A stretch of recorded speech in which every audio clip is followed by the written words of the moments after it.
One of the biggest arguments of pro-abortion activists is that abortion is medically necessary. What's your position on that?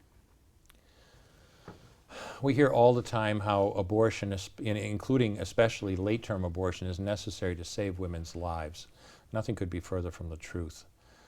I spent 9 years working at a tertiary medical center. I mean, there are only certain hospitals in the country that are designated to take care of the really, really high-risk pregnancies. You don't want to duplicate the effort, it's expensive. So these hospitals get referrals from the surrounding area. And Albany Medical Center in Albany, New York, where I worked, was one of them. I was faculty at the hospital for 9 years. And I saw hundreds of cases of really severe pregnancy complications, cancers, heart disease, intractable diabetes out of control, toxemia of pregnancy out of control.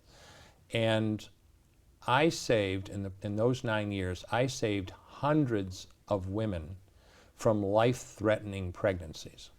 And I did that by delivering them, by ending their pregnancy by delivery, either induction of labor or cesarean section. Delivering the baby. Delivering the baby.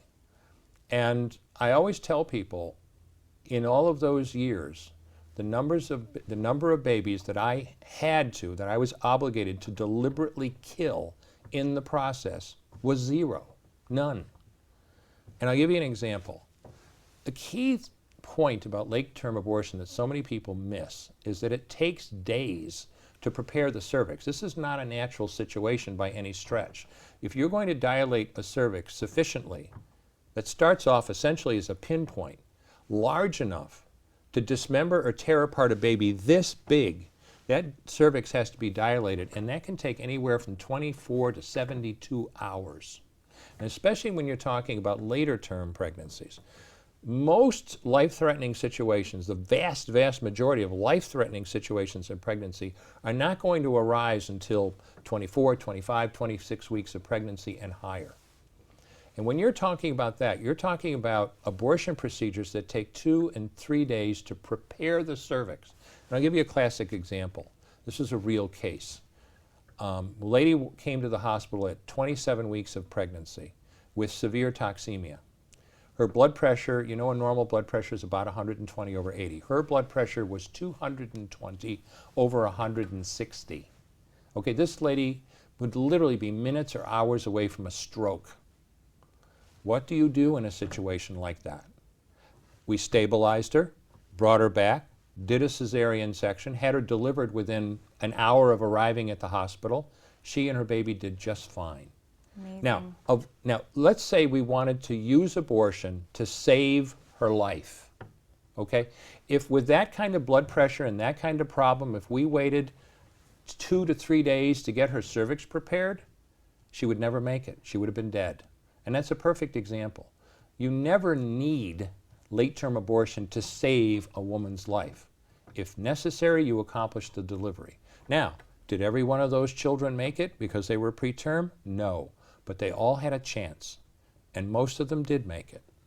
What you're saying is so amazing, Dr. Levatino, because a lot of people never hear this. They assume when abortion is brought up that it's necessary to kill that child, sometimes to save the mother's life. But you're saying it may be necessary to deliver the baby, but you never have to purposely go and kill that child. That's exactly what I'm saying. So why is this such a huge argument for pro-abortion advocates to say it's necessary to kill to save the life of the mother? That argument I don't understand. In my experience over almost a decade, I never had to kill deliberately a single child to save a woman's life during pregnancy. There's a wider discussion, though. Politically, always listen very carefully to the words that are being used. You know, we need to pass law X, Y, and Z because it protects women's health.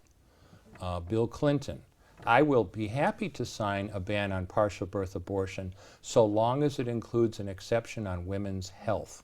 Well, what do they mean? Now, I have a law degree, and every lawyer knows that every single word has meaning. And what Roe didn't do was define the word health. Doe versus Bolton did. It says that health, the term health, includes a woman's physical health. Okay, but it didn't say how badly impaired her physical health had to be for it to be a problem. It includes her mental health.